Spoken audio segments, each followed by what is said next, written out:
기도를 가르치라. 아멘. 인사 함께 나누십시다. 하나님 당신을 사랑하십니다. 나의 왕은 누구인가? 라는 제목으로 오늘 말씀을 함께 상고하겠습니다. 사람의 인권은 아주 중요합니다. 모든 사람들이 당연하게 가지는 권리죠. 이 권리를 사용하지 못하게 하거나 제한한다면, 그런 기본적인 자유가 보장되지 않는다면 인권이 유린된다, 인권이 무시된다라는 말로 그 어려움을 나타낼 수가 있습니다. 투표들은 다 하셨고, 투표할 때 혹시 누군가가 국민의 권리인 이 투표권을 제한하거나 막는다고 하면 어떻게 될까요? 사람들에게 가지는 그런 가장 기본적인 권리, 그것들을 제한할 수가 없다라는 것이죠. 사람들은 모든 일에 자유롭게 의사를 결정하고 선택할 수 있는 그런 자유로운 권리가 있습니다. 이런 개개인의 권리를 인권이 보장된다고 하는 전제 하에 우리는 이렇게 생각합니다. 나의 삶의 모든 결정은 내가 할 수 있다 하는 거죠. 자유롭게 선택하고 결정할 수 있다. 그것은 곧 나의 삶의 모든 것을 주관하는 이는 나 자신이다 라고 말할 수 있다라는 것이죠. 누군가가 내 삶에 뭐라고 말할 수가 없습니다. 그것이 바로 내가 가진 권리입니다. 그래서 이 표현은 나는 나의 왕이다 라고 할 수 있습니다. 우리 삶의 왕은 누구인가? 우리 자신입니다. 이거에 대해서 아무도 뭐라 할 수가 없을 것입니다. 왜냐하면 나의 삶의 모든 것들을 내가 자유롭게 결정하고 선택할 수가 있기 때문입니다. 그런데 오늘 나의 왕은 누구인가? 이 말씀을 우리가 함께 들을 때 우리의 마음을 확장시키고 다시 한번 마음의 크기를 넓게 하는 그런 귀한 시간이 되기를 간절히 소망합니다. 지금 나의 왕은 나 자신입니다. 이거에 대해서 이의를 달고자 하는 이는 없을 것입니다. 그러나 진정한 나의 왕은 누구인가 하는 것이죠. 나의 왕이 나 자신이지만 정말로 진정한 나의 왕은 나 자신인가?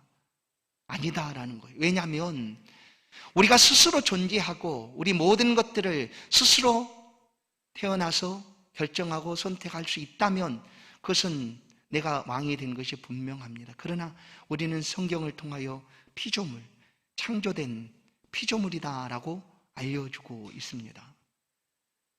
내가 아무리 뛰어나고 왕으로서 나의 삶을 살아간다 할지라도 진정한 나의 왕은 나를 만드신 분이시다라는 사실을 우리는 오늘 말씀을 통하여 다시 한번 생각하게 될 것입니다. 내가 나의 삶의 왕이다라고 여기면 인생은 실패할 수밖에 없습니다. 그러나 나의 삶의 진정한 왕이 누구인가를 발견할 수만 있다면 그 사람의 인생은 반드시 형통하게 될 줄로 믿습니다. 오늘 말씀은 사무엘 말씀입니다. 사무엘상입니다. 본래 이 사무엘상은 히브리 성경 분류를 보면 하나로 되어 있었습니다. 그러나 우리 오늘 66권의 분류를 보면 사무엘상하로 나눠지게 되어 있죠. 이 사무엘상 안에는 하나님의 통치하심이 이제 왕의 통치, 그러니까 신정 정치가 왕권 정치로 바뀌어가는 과정을 여러 인물들을 통하여 잘 보여주고 있습니다. 이 사무엘상의 가장 큰 주제는 왕권입니다. 누가 왕인가 하는 거죠. 누가 왕인가 하는 이야기를 우리 가운데 지금 들려주고 있습니다. 그 이야기를 사무엘상에 나타나 있는 여러 인물들을 통하여 우리 가운데 말씀을 해주고 있습니다. 이 사무엘상이 기록되고 있는 시대적인 배경은 사사 말기였습니다. 사사 시대의 말기, 곧 엘리 제사장이 통치하던 다스리고 제사장으로서의 사역을 하고 있던 그런 때가 바로 이 사무엘상이 기록되고 있는 그런 시대였습니다. 그런데 엘리 제사장의 이야기를 먼저 시작하지 않습니다. 1장 1절을 보면 한 가정의 이야기를 우리 가운데 들려줍니다. 그가 바로 엘가나의 가정이죠. 우린 엘가나라는 사람보다 한나라는 여인을 더 기억합니다. 바로 한나의 기도이죠. 사무엘상 1장을 시작하면서 엘리 이야기를 하는 것이 아니라 엘가나 가정의 부인이었던 한나의 이야기를 합니다. 이 한나는 우리가 잘 알고 있는 대로 하나님께 자녀가 없음을 인하여 부르짖었다가 사무엘을 얻게 된 여인이죠. 이 한나가 어느 날 하나님의 집으로 나아갑니다. 실로에 있는 하나님 집으로 나아갑니다. 그리고 얼마나 애통하고 아파했는지 그 괴로움과 서러움, 멸시에 하나님 앞에 그 마음을 토로하여 옵니다. 그런데 엘리가 보니까 이 대낮인데도 저 여인이 술이 취한 것 같이 입술만 움직이고 말은 하지 않으니 엘리가 다가와서 이 술 그만 좀 먹어라 이렇게 하는 거예요. 그러니 얼마나 마음이 더 아프겠습니까? 자녀가 없음에 인하여 하나님 앞에 토로하고 있는 그 여인을 향하여 제사장인 엘리가 이리 말하니 한나의 마음이 찢어지지 않겠습니까? 그런데 이 한나는 그 기도 가운데 놀라운 고백을 하나님 앞에 하게 됩니다. 서원이죠, 서원. 서원을 하는데 사무엘상 1장 11절 서원하여 이르되 만군의 여호와여 만일 주의 여종의 고통을 돌보시고 나를 기억하사 주의 여종을 잊지 아니하시고 주의 여종에게 아들을 주시면 내가 그의 평생에 그를 여호와께 드리고 삭도를 그의 머리에 대지 아니하겠나이다 하고 소원합니다. 좀 이상하지 않습니까? 자녀가 없어서 하나님 앞에 가서 그렇게 울부짖으며 마음을 들여 기도하는데 하나님의 정작 기도의 응답으로 자녀를 주시면 그 자녀를 하나님께 드리겠다고 하는 거예요. 좀 이상하지 않습니까? 아니 자녀가 없어서 그렇게 애통하던 여인이 자녀를 주면 그 자녀를 데리고 보란듯이 살아가야 하는데 그러지 않고 하나님께 드리겠다는 거예요. 이거 뭘까? 그것도 소원해서 나시린으로 오직 하나님을 위하여 살 수 있는 하나님의 사람으로 드리겠다라고 이 한나가 소원까지 하며 기도합니다. 왜 그랬을까? 여러분 사무엘상에 나타나 있는 이 인물들의 이야기들은 사실 그 인물 개별적으로 우리가 살펴볼 수도 있겠지만 모두 다 연결되어 있습니다. 어떻게? 사무엘상에서 말하고 있는 하나님의 왕권이 누구에게 있는가에 대한 이야기로 연결되어 있습니다. 이 한나의 기도 역시 마찬가지죠. 한나가 왜 자녀가 없음으로 인하여 하나님 앞에 나아가서 이런 기도를 드리고 있는가? 하나님의 자녀를 주시면 왜 하나님께 다시 드리겠다고 말하는가? 여러분 우리는 하나님 앞에 기도의 가장 좋은 것을 가지고 하나님 앞에 나아갈 수 있습니다. 언제나 구할 수 있죠. 그래서 기도는 성도들의 가장 중요한 특권이고 축복입니다. 그래서 처음에는 문제가 있어서 기도를 가지고 하나님 앞에 나가서 기도합니다. 그런데 기도하다가 그 기도가 점점 더 깊어지면 그 문제는 사라지고 하나님의 마음을 우리가 발견하게 된다는 거예요. 여러분 그러지 않습니까? 그래서 내가 이 기도의 문제가 해결이 되고 안 되고가 문제가 아니라 기도하고 있는 우리 자신이 너무나 감사한 거예요. 그리고 말할 수 없는 하나님의 이루 안에 우리가 거하게 되는 것. 그게 기도 아니겠습니까? 아무것도 염려하지 말라. 모든 일에 기도와 간구로 너희 구할 것을 감사함으로 하나님께 아뢰라. 그리하면 모든 지각에 뛰어나신 하나님의 평강이 그리스도 예수 안에서 너희의 마음과 생각을 지키시리라 하는 거예요. 한나가 그런 기도를 드리고 있는 거예요. 자기가 자녀가 없어서 하나님 앞에 울부짖어 기도하는데 기도하다 보니 하나님의 마음을 보게 된 거예요. 아, 하나님도 나처럼 울고 계시는구나. 하나님도 쓸만한 사람이 없어서 울고 계시는구나. 내가 자녀가 없어서 이렇게 애통하여 슬퍼하고 안타까워하는 것처럼 하나님께서도 쓸만한 사람이 없어 그렇게 울고 계시는구나 하고 하나님의 마음을 한나가 알게 된 거 아니겠습니까? 그래서 하나님께 서원하기까지 합니다. 하나님, 자녀를 내게 주시면 내가 그 자녀를 하나님께 드리겠습니다. 하나님의 마음에 합당한 사람으로 하나님 앞에 드리겠습니다 라는 거예요. 지금 보십시오. 하나님이 통치하시는 이 시대, 하나님께 세워가시는 사람들이 이제 오늘 엘리를 보니까 어떻습니까? 엘리가 나이가 물론 많았습니다. 나이가 늙어서 눈도 잘 보이지 않았습니다. 그래서 그의 지도력이 좀 약해졌습니다.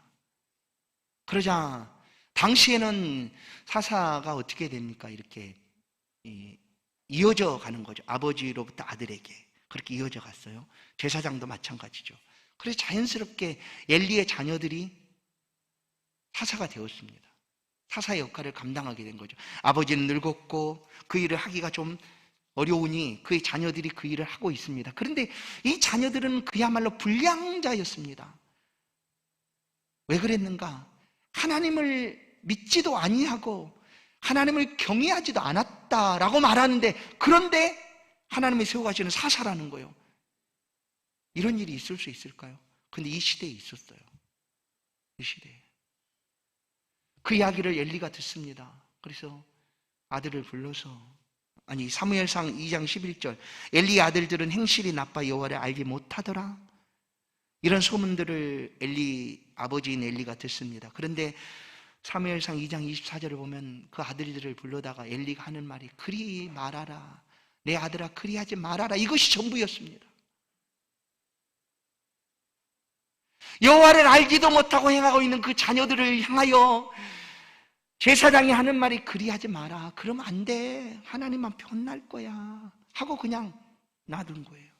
그것으로 끝이었어요. 제사장인 엘리가 하나님을 섬기고 하나님이 세워주신 통치자였던 이 엘리가 이런 모습으로 오늘 우리 가운데 보여집니다. 이것이 뭘까요? 그 엘리 제사장의 가정 이야기는 그냥 가정의 이야기가 아닙니다. 그 시대에 하나님의 백성이라고 부름받고 있었던 이스라엘 사람들의 모습을 단적으로 보여준다고 보는 거죠. 하나님이 세우신 지도자까지도 여호와를 알지 못하고 이런 악행을 해가고 있는데 하물며 그 이스라엘에 있는 백성들은 어찌하는가 하는 거예요. 그러니 하나님이 울지 않을 수밖에 없지 않습니까? 얼마만큼 마음이 아프셨겠습니까? 어디를 봐도 하나님의 마음에 쓸만한 사람이 없으니 그것을 한나가 보았다는 거죠. 그래서 하나님 앞에 서운하여 이릅니다. 그때에 출생한 이가 바로 사무엘입니다. 사무엘상 2장 26절, 아이 사무엘이 점점 자라매 여호와와 사람들에게 은총을 더욱 받더라. 그렇게 사무엘이 출생을 합니다. 성도 여러분, 하나님은 지금까지 이스라엘 백성들을 이끄시고 인도해 주셨습니다. 왕이신 하나님이 이보다 사사기 말보다 더 악한 시대, 어린아이들이 태어나면 모조리 죽여야 되는 그런 시대에도 하나님이 모세를 준비하고 계시지 않았습니까? 그 어려운 시대에도 왕이신 하나님이 그 백성들을 위하여 이렇게 준비하고 계셨습니다. 이방신으로 가득 찬 바벨론 그 한 복판에서 하나님이 다니엘을 준비하고 계시지 않습니까? 하나님이 여전히 왕이셨습니다. 그들이 이렇게 어렵다라고 말하고 있는 그 순간에도 하나님은 여전히 왕이셨습니다. 오늘 본문을 보면 8장 5절을 보시면 그에게 이르되 보소서 당신은 늙고 당신의 아들들은 당신의 행위를 따르지 아니하므로 모든 나라와 같이 우리에게 왕을 세우리를 다스리게 하소서.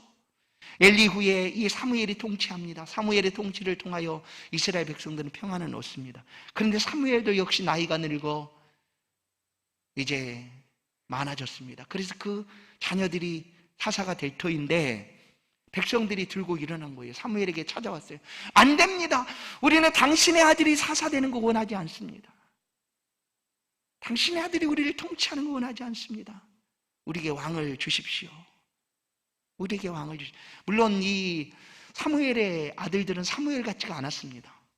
사무엘 같지 않고 그 아들들은 오늘 당신의 아들은 당신 행위를 따르지 아니하니 하는 말을 보면 엘리의 자녀들처럼 불량자까지는 아닐지라도 하여튼 사무엘처럼 진실하게 하나님을 섬기는 그런 자녀들이 아니었기 때문에 백성들이 거부한다고 볼 수가 있습니다. 그러나 그것보다 이런 기회를 타서 이스라엘 백성들은 왕을 요구하기에 이릅니다. 우리는 당신의 아들이 우리를 지도하는 것 따를 수 없습니다. 그러니 우리도 다른 모든 나라들처럼 우리가 왕을 세워서 눈에 보이는 그 왕의 명령을 따라 왕의 힘을 따라 보호받고 우리가 편안하게 살고 싶습니다 하고 지금 사무엘이 왕을 요구하는 거예요. 왕을 요구하고 있는 이스라엘 백성들의 모습을 사무엘도 보고 이것은 하나님 기뻐하지 않는 거다. 그러나 왕을 요구하니 기도할 수밖에 없습니다. 하나님 어떻게 할까요? 왕을 요구하는 순간 이스라엘 백성들은 이미 그동안 그들의 왕이셨던 하나님을 버리게 된 겁니다. 7절을 보시면 사무엘아, 그들이 너를 버린 게 아니라 나를 버렸다라고 하나님이 말씀하시지 않습니까? 하나님이 왕이 되셔서 그들의 삶에 어떻게 이끌어 주셨고 위험을 피하게 하셨고 먹을 것 입을 것을 공급해 주셨다라는 사실에 대해서 그들은 잊어버린 겁니다.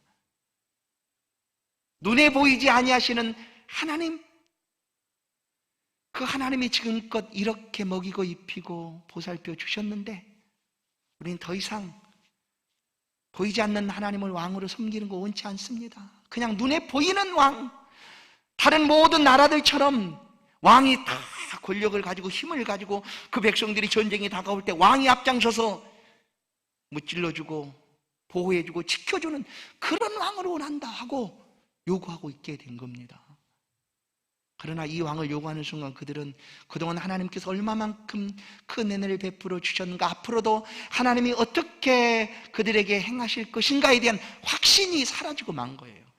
성도 여러분, 이 왕의 이야기는 사실 나라의 이야기가 아닙니다. 결국 우리 개인의 이야기죠. 우리는 지금까지 나의 삶의 왕으로 삶을 살아갑니다. 그러다 어느 순간 하나님이 우리의 왕이시구나, 그리스도께서 우리의 왕이시구나라고 깨닫게 되는 순간, 그때로부터 왕이신 하나님의 말씀을 따라 살아가게 되는 거죠. 여러분, 지금 하나님께서 왕을 구하고 있는 이스라엘 백성들을 어떻게 왕을 구하느냐, 내가 너희의 왕인데 라고 왕을 구하는 그 자체에 대해서 문제 삼는 것이 아니었습니다. 왜냐하면 믿음의 조상인 아브라함을 부르실 때 이미 하나님은 이와 같은 약속을 그들에게 주셨습니다. 창세기 17장을 보면 6절, 내가 너로 심히 번성하게 하리니 내가 내게서 민족들이 나게 하며 왕들이 내게로부터 나오리라. 왕들이 나오리라. 16절, 내가 그에게 복을 주어 그가 내게 아들을 낳아주게 하며 내가 그에게 복을 주어 그를 여러 민족의 어머니가 되게 하리니 민족의 여러 왕이 그에게 나리라. 아니, 이미 아주 오래전에 아브라함에게 이 왕에 대한 약속을 하신 거예요. 네 후손에서 왕이 태어나게 될 것이다 라는 거예요. 그런데 지금 왕을 구하였다고 하나님의 마음이 아픈 것이 아니라 그 왕을 구하되 그들이 원하는 왕, 자기들이 마음대로 하고 싶은 왕, 지금까지 그리왔던 것처럼 자기의 삶의 왕이 자기인 것처럼 살았고 앞으로도 왕을 세우지만 자기가 원하는 대로 그 왕을 움직이고 싶은 그런 왕을 원하고 있다라는 거예요. 야곱이 그의 12아들에게 축복하는 장면이 창세기 49장, 47장, 8장 이어서 나옵니다. 그 중에 유다에게 축복하는 내용을 보면 창세기 49장 10절입니다. 규가 유다를 떠나지 아니하며 통치자의 지팡이가 그 발 사이에서 떠나지 아니하기를 실로가 오시기까지 이르리니 그에게 모든 백성이 복종하리라. 역시 이 왕에 대한 말씀을 하고 있어요. 그것뿐만 아닙니다. 모세를 통하여 하나님의 율법을 주실 때 이미 왕 제도에 대해서 말씀을 하고 계세요. 내가 세울 왕은 이런 왕이다 라는 거죠. 신명기 17장 14절 15절, 내가 내 하나님 여호와께서 내게 주시는 땅에 이르러 그 땅을 차지하고 거주할 때에 만일 우리도 우리 주위의 모든 민족들 같이 우리 위에 왕을 세워야겠다 생각이 나거든 반드시 내 하나님 여호와께서 택하신 자를 내 위에 왕으로 세울 것이며 내 위에 왕을 세우려면 내 형제 중에서 한 사람을 할 것이요 내 형제 아닌 타국인을 내 위에 세우지 말 것이며. 이미 말씀하신 거예요. 왕을 세우게 될 것이면 이렇게 해라. 어떻게? 내 하나님 여호와께서 택하신 자를 내 위에 왕으로 세우라. 그러나 지금 하나님이 세우시는 왕 원하지 않습니다. 사사를 하나님이 세우지 않았습니까? 사사, 엘리든지 사무엘이든지 원하지 않는다는 거예요. 그런 왕 원하지 않아요. 하나님은 애굽의 힘 있는 권력보다 하나님을 의지하는 왕을 원하십니다. 세상의 쾌락과 즐거움보다 하나님과 함께함을 의지하는 그런 왕, 자신의 계획이 있어도 그 계획보다 하나님의 계획을 먼저 따라갈 수 있는 그런 왕을 하나님께서는 원하고 계신다라는 거예요. 그래서 신명기 17장 19절 평생에 자기 옆에 두고 일고 그의 하나님 여호와를 경외하기를 배우며 그 율법의 모든 말과 이 규례를 지켜 행할 것이라. 이 왕의 규례를 가지고 평생에 두고 그렇게 하라는 거예요. 성도 여러분, 우리가 우리 국가의 지도자죠, 최고 통치자인 대통령을 위하여 기도해야 될 이유가 여기에 있습니다. 그가 믿는 자든지 안 믿는 자든지 그건 상관없습니다. 다만 하나님 앞에 우리가 세워주신 대통령을 위하여 기도해야 될 이유가 바로 여기에 있는 거예요. 대표자들이고 지도자들이니까. 그들이 잘못 가면 통째로 잘못 가는 건 아닙니까? 그래서 그들은 모른다 할지라도 믿는 우리는 하나님이 세우신 대통령을 위하여 기도해야 될 그런 책임이 있다라는 거예요. 믿는 사람이면 이 말씀을 붙잡고 그 옆에 두고 평생 하나님 말씀에 순종하며 그렇게 행하게 되겠지만, 그러지 않는다 할지라도 성도들의 기도를 통하여 이 나라의 지도자가 바르게 갈 수 있도록 우리가 기도의 책임을 다해야 한다라는 거죠. 자, 이제 이스라엘 백성이 왕을 요구했습니다. 왕을 요구한 것이 문제가 아니에요. 그러나 그 왕을 세워달라고 할 때 8장 5절 하반절 모든 나라와 같이입니다. 모든 나라와 같이. 모든 나라. 이스라엘 외에는 다른 나라의 왕이 있습니다. 그러나 그 왕은 그들이 원하는 왕이었어요. 그들이 원하는 왕. 자기 마음대로 자기 입맛대로 행할 수 있는 그런 왕이었죠. 그런데 지금 이스라엘 백성들도 그런 왕을 세워달라고 말하는 거예요. 더 이상 보이지 않는 하나님의 왕 되심을 우리는 원하지 않습니다. 그냥 우리 눈에 보이는 왕을 우리가 세워서 그 왕을 따라서 우리가 살고자 한다는 거예요. 간섭하지 마십시오. 여러분, 우리 개인으로 보면 어떨까요? 말씀드린 대로 우리는 우리의 삶의 주권을 가지고 있습니다. 내가 선택하여 결정하는 건 누가 뭐라 할 수 없어요. 그러니 나의 삶에서는 내가 왕일 수밖에 없죠. 내가 하고 싶은 대로 할 수가 있으니까. 그러나 진정한 나의 왕이 계시다라는 사실에 대해서 우리가 인정하고 믿는다면 내가 원하는 것이 내 마음이 아닐지라도 왕이신 하나님이 하시는 말씀에 대해서 순종해야 된다라는 거죠. 이스라엘 백성들은 그렇게 부름을 사실 받았습니다. 그들의 삶이 하나님의 자유로 구속한 거 아니에요. 마음껏 하나님 안에서 마음껏 자유롭게 살아가도록 모든 것들을 주시지 않았습니까? 에덴 동산의 아담처럼. 그러나 한 가지만 기억해라. 너의 왕은 나다. 너의 왕이 있다. 그거 기억하고 그렇게 살아가라. 하나님이 이스라엘 백성들을 내 백성 삼으실 때 이렇게 부르셨습니다. 출애굽기 19장 4절 6절 내가 애굽 사람에게 어떻게 행하였음과 내가 어떻게 독수리 날개로 너희를 업어 내게로 인도하였음을 너희가 보았느니라. 세계가 다 내게 속하였나니 너희가 내 말을 잘 듣고 내 언약을 지키면 너희는 모든 민족 중에 내 소유가 되겠고 너희가 내게 대하여 제사장 나라가 되며 거룩한 백성이 되리라. 너는 이 말을 이스라엘 자손에게 전할지니라. 하나님이 그들을 부를 때 어떻게 부르셨어요? 너희는 내 백성이고 거룩한 제사장의 나라가 될 것이다. 세상 나라들은 하나님이 왕이신 걸 모르지만 그래도 최소한 내 백성인 너희는 내가 너희의 왕인 걸 알지 않느냐. 그러니 너희의 삶을 통하여 세상 속에 보여주라라는 거였어요. 너희를 내가 제사장의 나라로 삼고 내 백성으로 삼아서 봐라. 세상은 자기들이 다 왕이라고 말하고 있는 그 자리에 아니다. 우리의 진정한 왕은 하나님이시라는 것을 너희가 삶으로 보여주라라는 거예요. 그런데 왕을 요구하고 있는 이스라엘 백성들은 자신의 그런 정체성도 사명도 팽개쳐버리고 싫어요. 그냥 내가 원하는 대로 하면 안 돼요. 그냥 내가 원하는 대로 살고 싶다니까요. 더 이상 보이지 않는 하나님 나를 통제하려고 하지 마시고 그냥 우리가 원하는 대로 왕을 세워서 우리는 그 사람에 따라서 살고 싶다는 거예요. 요즘 나라로 보면 이렇지만 개인적으로 보면 어떻습니까? 우리의 삶의 모습이 아니겠습니까? 간섭하지 말아라. 뭐라고 말하지 말아라. 내가 살고 싶은 대로 살 테니까. 내가 내 몸대로 내 멋대로 하겠다는데 당신이 뭔데 나한테 감나라 배나라 하느냐? 하는 거예요 지금. 그러나 우리의 왕이 계십니다.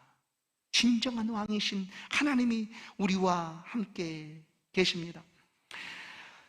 이스라엘 백성들은 단순히 왕을 요구하였을 뿐 그들이 어떠한 사명이 있는지, 하나님이 그들을 부르셔서 세상 속에 우리의 왕은 하나님이 계시다라는 걸 보여주어야 하는데 지금 그들은 필요 없습니다.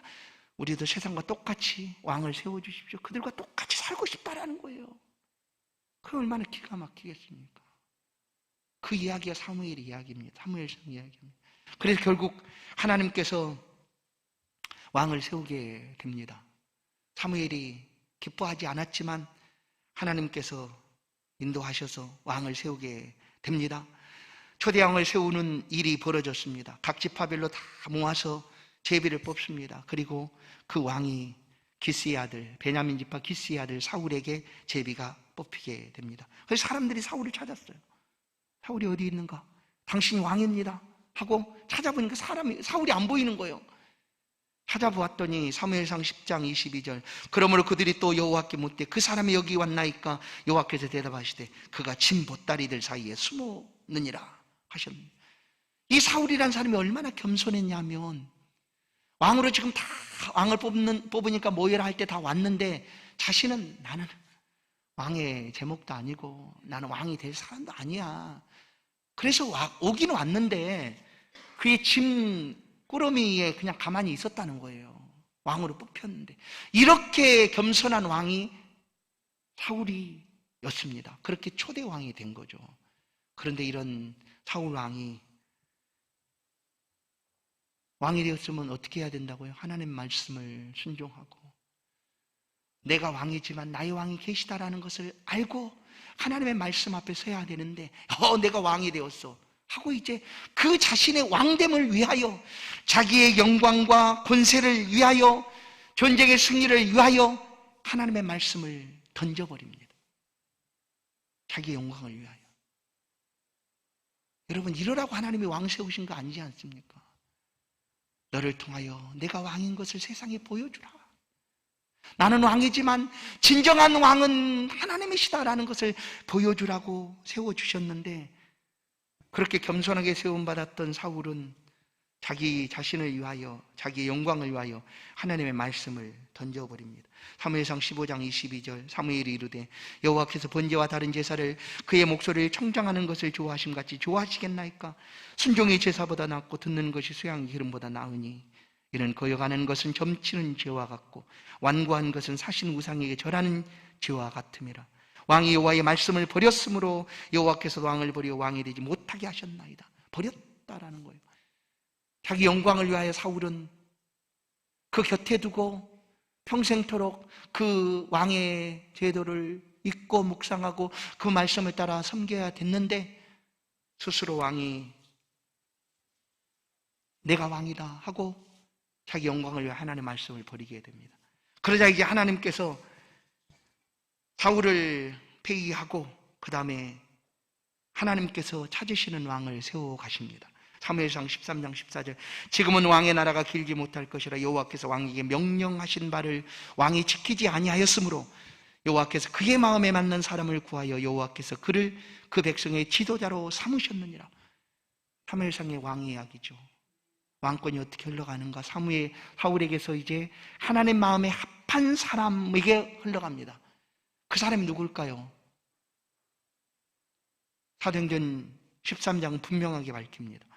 13장 22절 그 후에 그들이 왕을 구하거나 하나님의 베냐민 지파 사람 기스의 아들 사울을 40년간 주셨다가 패하시고 다윗을 왕으로 세우시고 증언하여 이르시되 내가 이새의 아들 다윗을 만나니 내 마음에 맞는 사람이라 내 뜻을 다 이루리라 하시더니 여러분 다윗이 어떤 사람이었는가 하면 하나님 마음에 합한 사람이었다라는 거예요. 이스라엘 백성 조금만 기다렸다면 여러분 하나님이 통치하시고 하나님이 이끌어 가시는 그 시간을 조금만 기다렸다면 하나님 마음에 합한 왕 하나님이 이미 모세도 세우시고 다니엘도 세우시고 요셉도 세우셨던 것처럼 그렇게 세워 가실 터인데 기다리지 못한 거예요. 성도 여러분 우리의 삶도 마찬가지입니다. 하나님 이럴 수 있어요.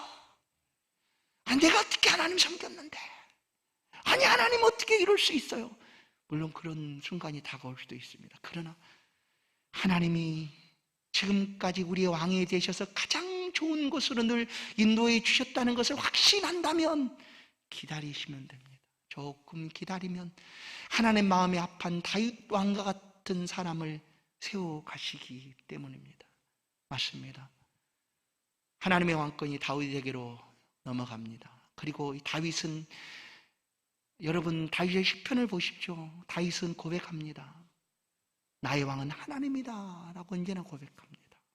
하나님, 주께서 나를 무엇이간데 이렇게 높여주십니까? 하고 하나님의 이름을 높여드립니다.